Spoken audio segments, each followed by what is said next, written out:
Mən Əşvən müəllim, belə bir şey müşahidə eləmişəm. Yəni mən özüm neçə ildir bu reabilitasiyada işləyirəm. Yəni əksər vaxtlarda da, demək olar ki, çox vaxtlarda pasientləri valideynlərlə mən danışdırıram.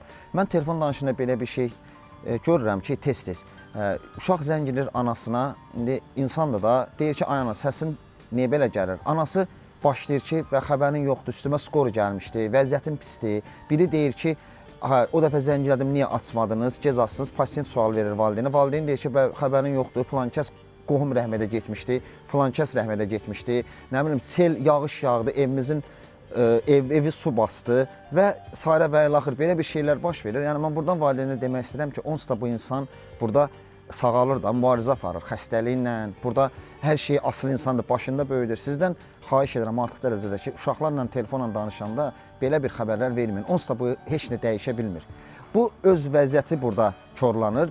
Siz bilmədən bizim gedişatla bizim sistemə müdaxilə edirsiniz. Bizcə lazımdır ki, bu uşağı düzəltmək üçün 10 gün, 15 gün buna vaxt sərf edək ki, bu uşağı yenidən qaytaraq. Bunda da nə olur? Sizin öz evladınıza siz bilmədən ziyan vurursunuz, uşaq da sağalmasından dayanır.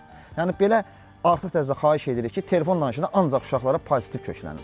Yəni ancaq yaxşı bir məlumat da verin, motivasiya verin, nəticə əldə edək bizdə. Siz də nəticə əldə edin bizdə. Sağ olun.